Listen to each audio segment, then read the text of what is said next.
fear women, oh, especially calm women. Eh? They are very dangerous. Eh, There is a funny thing about people who think they are very clever. Sometimes they become so confident in their own cleverness that they stop noticing how foolish they are beginning to look. That was exactly what happened to Korede. He was a married man, but he behaved as though marriage had never stopped him from enjoying the attention of other women. He was not the type who got caught easily. At least, that was what he believed. He had studied the mistakes of other cheating husbands and decided he would never make them. Some men were too careless. They saved women's number as my love. Some left romantic messages on their phones. Some came home smelling of another woman's perfume and still had the courage to hug their wives. Others were so foolish that they forgot where they had told their wives they were going. Korede laughed whenever he heard stories like that. These men don't know what they are doing, no, he would say. According to him, cheating was not the problem. Carelessness was, and Korede was not careless. He had developed his own method. If he went out to see another woman, he made sure his phone was clean before returning home. He deleted their conversations. He cleared his call history. He removed photographs, and if the woman had touched his shirt with makeup on her face, he checked his clothes before leaving. If she had worn perfume, he sprayed his own perfume before entering his house. If he changed clothes somewhere, the old clothes stayed in the boot of his car until he found a way to wash them. He even checked his car before driving home. Passenger seats, back seats, under the seats, everywhere. Korede took all of this very seriously, like a 3-unit core course. His friend Femi once watched him spend almost 10 minutes searching his car. "What are you looking for?" Femi asked. "You have checked that car like 3 times. "You won't understand, but I'm making sure everything is in order," Korede replied. Femi laughed. "Oga, you are married. Leave all these things alone." Korede looked at him. "Well, I am not ready to retire. And you see this thing I'm doing right here is the reason my wife trusts me because there is nothing to suspect me with. I am living a clean sheet." Femi looked at him for a moment. "And you think her trust is stupidity?" Korede waved his hand. "Leave my Gbemi for me, oh." Gbemi was indeed a peaceful woman. She believed that a husband should be allowed to breathe. She did not call Korede every 5 minutes when he went out. She did not go through his pockets. She did not search his phone, and she didn't even ask for his passwords. If Korede told her he was going to a business meeting, she believed him. If he said he was traveling, she helped him pack. If he came home late, she would complain that he should have called, but she would still warm his food. She also ran a clothing boutique. Korede had helped her start the business after they got married, and Gbemi had worked hard to make it successful. She was proud of it, and Korede was proud of it as well. At least, when he was telling people about his wife, he would say, "This woman is hardworking. She doesn't disturb me. She understands that I have businesses to run." What he didn't tell people was that Gbemi's calm nature had made it very easy for him to maintain a second life, and he had taken advantage of it. There were women who knew he was married. There were women who believed he was going to leave his wife. There were also women who did not care whether he was married at all, and Korede on his part had something to tell each of them. To one, his marriage had collapsed. To another, he and Gbemi were only staying together because of family pressure. And to another, he was waiting for the right time to separate. He had become so used to telling these stories that sometimes even he forgot which version he had told. But whenever he returned home, he became the same Korede Gbemi knew. He would walk through the door, call her my love, ask what she had cooked, and complain about traffic. One evening, he came home around 10 p.m. Gbemi was so worried. "You are late," she said. "There was traffic." "Traffic from where?" "Victoria Island." "Victoria Island?"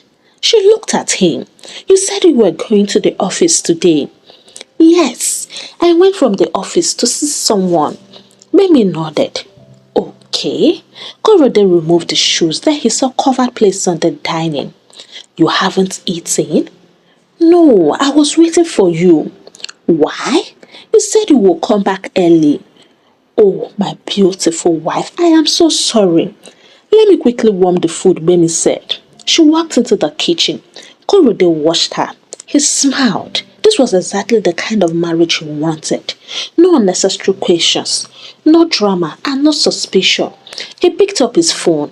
A message had arrived. He opened it and the message read, I enjoyed today. When will I see you again?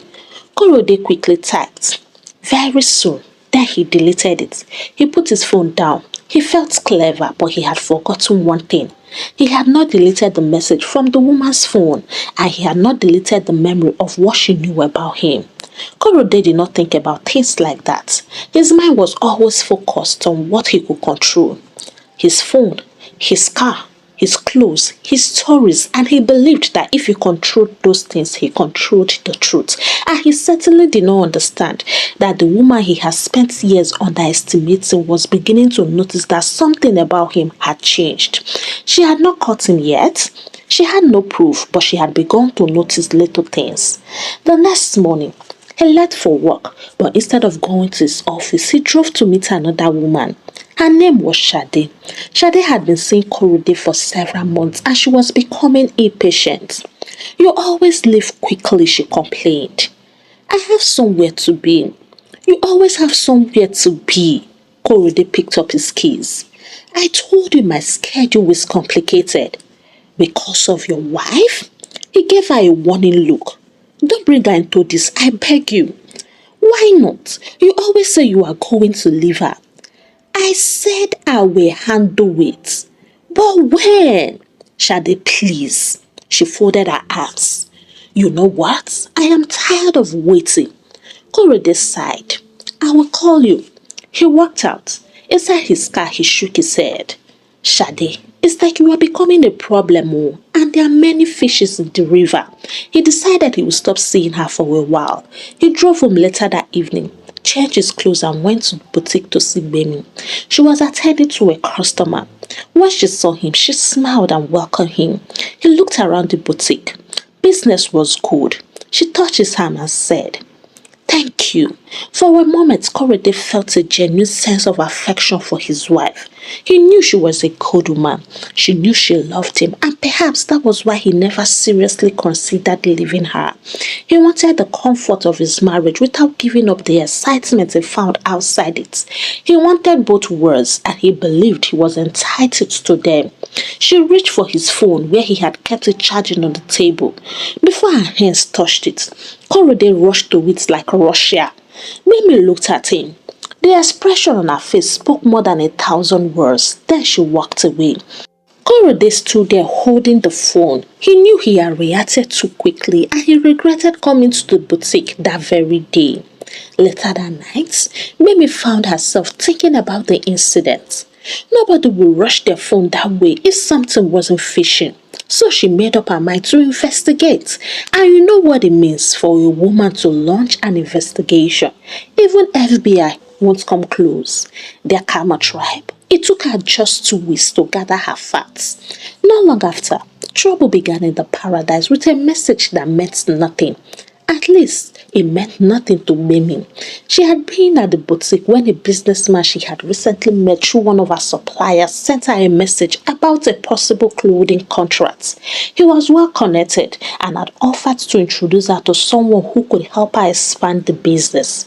Gbemi was excited. The opportunity could take her boutique to another level. She replied politely, asking when they could discuss the details. That was all. Unfortunately, Korede saw the message that evening. Gbemi had left her phone on the dining table while she was preparing dinner. Korede picked it up to check the time. Then the man replied. He read the full conversation and he became angry. When Gbemi walked to the dining, she found him staring at her phone. Why are you reading my messages? She asked. Who is this man? Korede snapped. He's someone I met through the business. So, you did not see a woman to meet, right? Okay, what does he want? He wants to discuss a business opportunity. Korede scoffed. At this hour? Doesn't he know that you are a married woman? She took the phone from him. Korede, what's wrong with you? Nothing, he replied. Then why are you angry? How long have you been talking to that man? A few weeks, Gbemi replied. And you never told me? Korede, I didn't think it was important. Of course. Why will it be important, eh? Why? Married woman comfortably chatting with a man. Mimi didn't know when she laughed because which kind pot calling kettle black is this? Korede, what are you even thinking? You looked at her. Keep laughing, oh. Keep laughing because I am not Bovi the comedian. Are you seeing this man? Mimi's mouth fell open. What? You heard me. Are you sleeping with him? Mimi stared at her husband as if he had suddenly become a stranger. How can you ask me that? Answer me. Oga, there is nothing between us. Then why are you hiding him? I am not hiding anyone. You are not hiding him, yet you didn't tell me about him. Because it is business. Korede laughed bitterly. Business? That's what you call it now? Then from business to hotel. Mimi's patience snapped. What exactly is wrong with you? She almost spilled, but she held her cool. Nothing, oh, Korede replied. I only want the truth. He picked up his phone. Give me his number. Why? I want to speak to him. No. Why not? Because you don't have any business speaking with him. Do you even realize you are accusing me of cheating because a man sent me a business message? I know what men want, Gbemi. I know.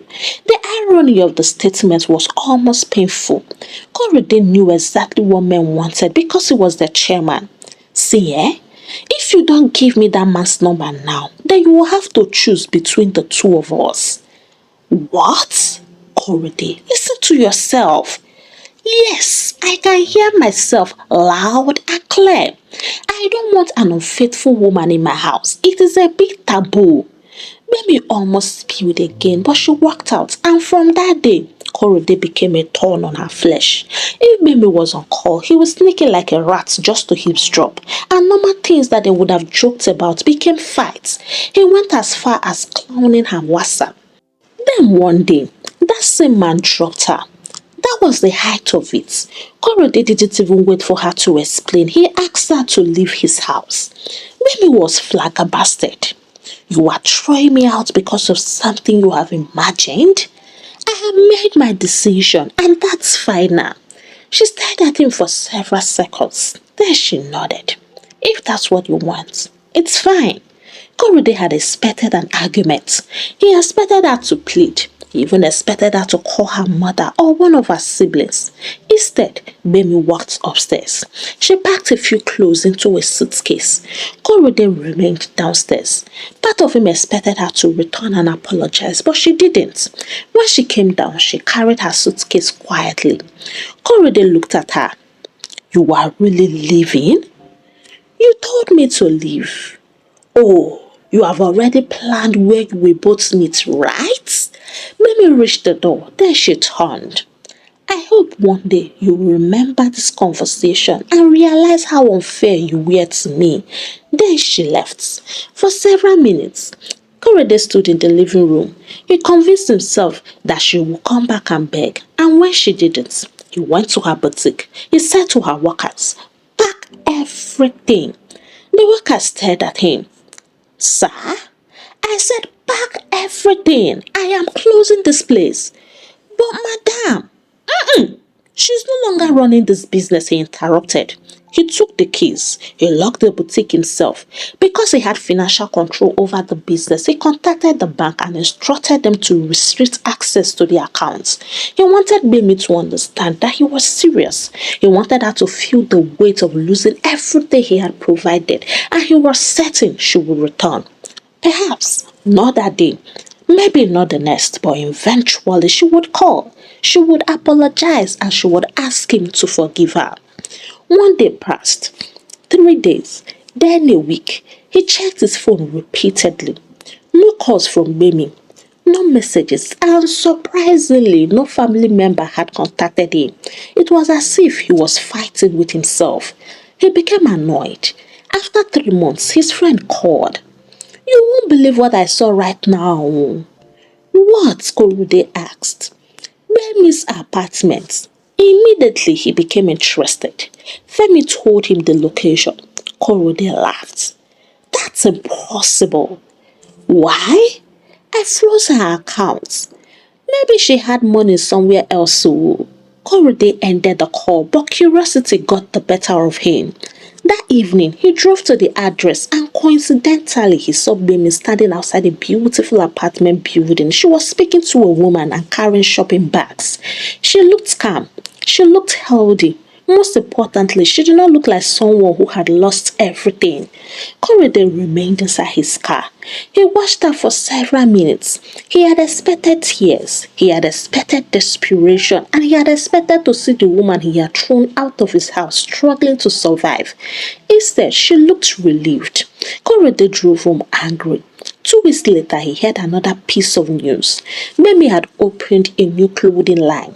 This time, a proper clothing business. When he saw the picture, he could hardly believe what he was seeing. The woman he had expected to come crawling back had started again and she was doing well. Oh cow! Where did she get the money, he asked. She couldn't have opened that place without money. Maybe she had more sense than I thought. Oh, women. Then a few months later, he heard that Gbemi had expanded again. Her business had grown into 2 branches.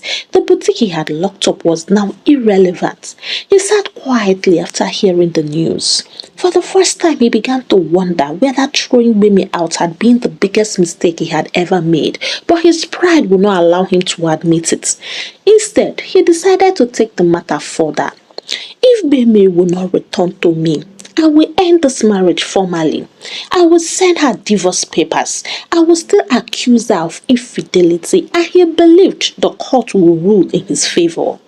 One day, he drove past the new clothing line she had opened. He slowed down. The place was doing well, much better than he had expected. He drove on without stopping. At home, he sat in his living room thinking about her. He had once believed that taking away the boutique and freezing the business accounts would leave Gbemi with no choice but to return to him. But he had been wrong. That was when his pride finally took over. He went to court and filed a petition for dissolution of the marriage. When Gbemi received the court summons, she was sitting in her office. She opened the envelope. She read the accusation carefully, then she read it again. She was being accused of having an affair with a politician. Gbemi placed the papers on her desk. For a few seconds, she simply stared at them. She was hurt, but she was no longer surprised by Korede. She had already learned that arguing with the person who is accusing you of what he or she is doing was a waste of energy. She smiled. Her 2 weeks investigation obviously won't be in vain. She had snapped photographs, trailed him, introduced herself, used money to buy other parties, and they sent conversations. Some even went extra after realizing they've been lied to. She got to work because she needed more evidence, because the court doesn't work on emotion but evidence. She went to her gallery as far as 2022. She still met with some of the ladies and did some evidence top up, if that made sense. She was now ready, more than ready. Meanwhile, our clever man was feeling like a heavyweight champion. What's that song again? It will do him like a dream. The divorce hearing was scheduled. Korede arrived that morning looking confident. He dressed so well and walked into the courtroom. He had expected Gbemi to look nervous. Instead, she walked in calmly. She didn't look at Korede. He watched for a moment. She looked different, not because she had changed physically, but there was simply something settled about her. She no longer looked like the woman who had stood in the front door with a suitcase. Korede looked away. When the matter was called, the family court judge read it out. Gbemi had allegedly been involved with another man. Korede listened with his arms folded. He believed the case was straightforward. Then, when Gbemi was asked to speak, She disagreed with all the things that had been read and she spoke with facts. She presented a document containing more than 20 pages of evidence. Korede stared at the document in disbelief. What exactly does this woman know? The first photograph was brought forward. Korede saw it. His stomach tightened. It was a photograph of him with another woman. He looked at Gbemi. Gbemi was still. Another photograph appeared. Then another. Different women, different places, different dates, and Korede's confidence began to disappear because he recognized them all. He also saw messages from several women who had relationships with him. One woman had asked him when he was going to leave his wife. Another had accused him of lying about being separated. Another had sent him a message asking why he was refusing to answer her calls. Korede stared at the evidence. He couldn't understand how Gbemi had obtained so much. He closed his eyes. He had spent so much time checking his own phone and car that he had forgotten the world existed outside them. But Gbemi was not done. There was also video evidence. Korede watched himself with another woman. Their Kamma tribe, the call bailiff, kept shouting, "Order! Order!" because there was an outburst. The video ended and Korede looked down. He had wanted to take his wife to court to prove that she had betrayed him. Instead, he was standing there watching evidence of his own betrayal be presented one piece at a time. Remember, the document is over 20 pages, so evidence choke. The next was about what Korede had done to his wife when he became angry. The judge mentioned domestic violence. He knew exactly what she was referring to. There had been arguments between him and Gbemi before. Some had been loud enough for the neighbors to hear. There had been occasions when his temper got out of control, but Korede had always convinced himself that those incidents were private matters between husband and wife. He never imagined Gbemi would bring them to a courtroom, and he believed his wife was too calm and wouldn't want to wash his dirty linens outside. Gbemi on her part wasn't enjoying any of it. She had loved Korede once. There was a time when she would have defended him even when he was wrong, but that woman was gone. The man standing across from her had accused her of sleeping with another man, thrown her out of their home, locked the boutique he had helped her start, frozen the business account, and then taken her to court. Now he was finally being asked to answer for his own actions. The judge continued, "You assaulted your wife on 3 occasions. Is that correct?" Korede hesitated before answering. "Just a little, Your Honor." There was another outburst in the courtroom. "Just a little? But why?" "She made me angry." The judge looked at him. "Your wife made you angry, so you hit her?" Korede said nothing. The judge showed him medical records and photographs from 2 of those incidents. Korede's head lifted sharply. Gbemi had never shown him those photographs. There were photographs of her injuries, messages she had sent to her sister after one of the incidents, and a voice recording in which Korede could be heard apologizing after losing his temper. Korede's face fell. He remembered that night. He had apologized. He had promised it would never happen again. Gbemi had believed him. That was years ago. Now, the promise was sitting in a courtroom as evidence against him. He said in his mind, "Fear women, oh, fear them. This Gbemi is a witch." That day, Korede finally understood something he had never considered.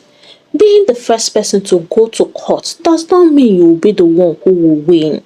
Then the judge returned to the issue that had started everything, the alleged affair with the politician. "Mr. Korede, you accused your wife of having an affair with this man." "Yes," he replied. "Let's see your evidence." He presented his own documents and sincerely, it was love messages, love messages, but Gbemi didn't reply on WhatsApp. She presented her recorded voice conversation that she had with the man, warning him sternly. "Dear Kamma tribe, what are we going to call this now?" "Well, let's continue." Korede lowered his eyes. The judge asked, "Do you have any evidence of a romantic relationship between your wife and this man?" No. Did you see them together in a romantic situation? No. Did the man ever tell you that he has been involved with your wife? No. Did your wife ever admit to having an affair with him? No. All his answers were no. Then, your accusation was based on an assumption. The truth was painfully simple. He had only imagined his wife having an affair because of her new apartment and her business. Perhaps because that was exactly how his own secret relationships had started. He knew how easy it was for married people to hide something behind the word business. He had simply assumed Gbemi was capable of doing what he was doing, but she wasn't. She had obtained the funds from her family and she presented evidence to prove it. Korede stood in silence, ashamed of himself. His friend Femi was sitting at the back of the room. He watched Korede with a mixture of pity and disbelief. The same man who once laughed and said, "I leave a clean sheet," was now surrounded by evidence. Finally, Mimi presented her evidence of him locking her business place and freezing her account. That was the height of it. The court went for break because water don't pass Gary. When they returned, the judge adjusted the papers before her. Having considered the evidence before this court, I find that the allegation of adultery made against the respondent had not been established. The evidence before the court shows that the respondent's relationship with the said businessman was connected to her clothing business. There is insufficient evidence to establish that the relationship was adulterous. Then came the part Korede had not expected. The court is also concerned by the petitioner's conduct in relation to the respondent's business and finances following the breakdown of the relationship. You locked the premises from which your wife operated her business and caused the business account to be frozen after accusing her of infidelity. That conduct cannot be justified merely because you were angry with your wife. The courtroom remained silent. Where the respondent is entitled to access or control over those business assets and funds, the judge continued. The petitioner is hereby directed to take the necessary steps to restore that access and to facilitate the reopening of the respondent's business premises. There is also evidence before the court concerning the petitioner's treatment of the respondent during the marriage, including his admission that he physically assaulted her on 3 occasions. You cannot accuse another person of conduct while ignoring your own conduct in the marriage. Mr. Korede, you brought this petition before the court seeking the dissolution of this marriage on the allegation of adultery. Korede raised his head. Yes, Your Honor. But having heard the evidence, the court had not found the allegation established. The judge paused. Do you still want the divorce? Korede looked across the courtroom. For the first time since the whole matter began, he looked at Gbemi differently. He no longer saw the woman he had accused. He saw the woman he had thrown out, the woman whose business he had locked, the woman he had expected to beg, the woman who had walked away and rebuilt her life, and suddenly he didn't want the divorce anymore. Your Honor, I don't want the divorce anymore, he replied. A murmur went through the courtroom. No, you must want it. Mimi herself simply stared at Korede, like, what's wrong with this one? The judge asked, you are saying you wish to withdraw your petition? Yes, Your Honor, I want to settle the matter outside court. The judge looked at him for several seconds. You brought this matter before the court. You made serious allegations against your wife and now you wish to withdraw the petition? Yes, Your Honor. The judge explained that Korede could apply to withdraw his petition, but that withdrawing it will not automatically erase any independent claims Gbemi might wish to pursue. The judge then looked towards Gbemi. Madam, your husband says he wishes to settle this matter outside court. Do you wish to reconcile with him? Gbemi took a deep breath. No, Your Honor. Korede's face fell. The judge said, since the present petition was brought by your husband and he now wishes to withdraw it, you cannot simply ask this court to grant you a divorce under his withdrawn petition. Your lawyer can advise you on the proper procedure for bringing your own petition. Gbemi nodded. Thank you, Your Honor. The judge continued. Do not make that decision because of anger. Make it because after considering everything that happened, you genuinely believe the marriage cannot be restored. Gbemi lowered her eyes. I understand. The judge looked at Korede. And you, Mr. Korede, if you genuinely wish to settle matters outside court, that's a matter for both parties. You cannot force reconciliation upon your wife simply because you have changed your mind about divorce. Most importantly, remember to comply with the orders concerning her business and the funds you have frozen, including taking the necessary steps to restore her assets and facilitate the reopening of the boutique. Then she struck the gavel against the desk. This matter is hereby concluded. When they walked out of the courtroom, Korede followed her. Gbemi, she stopped but didn't turn around. I know you said no, but I still want us to settle this. Gbemi finally looked at him. You wanted a divorce. You accused me. You embarrassed me and you destroyed my business because you were angry. Korede lowered his head. I was wrong. Gbemi nodded. Then live with the consequences of being wrong. She turned and walked away. Korede stood there watching her leave. For once, he had nothing clever to say. He had wanted to control how the marriage ended. Instead, he had handed the decision to the one person he had spent years underestimating, and Gbemi had made her decision. She was not going back. He complied with the court order and took the necessary steps to reopen the boutique and restore her access to the business accounts. Gbemi, however, wasted no time moving her money to an account she could control independently.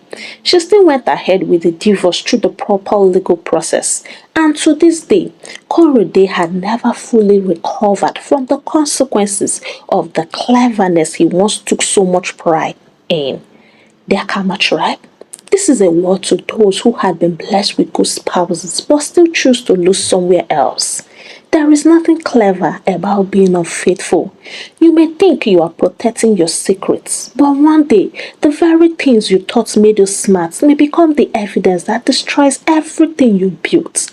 If you lose a spouse who genuinely loved, respected, and supported you because you refused to appreciate what you had, the regrets may follow you for the rest of your life. Sometimes, while chasing what looks exciting outside, you lose something truly valuable that you may never find again. A word is enough for the wise. With this, I sign out from today's story. Kindly share your thoughts with me about the story in the comments. Like, share to your loved ones, and please subscribe to this channel if you have not already done so. If you have any true story that you wish me to share on this channel, you know where to write me at. Until I bring the next interesting story your way, it's a goodbye from here, and God bless you.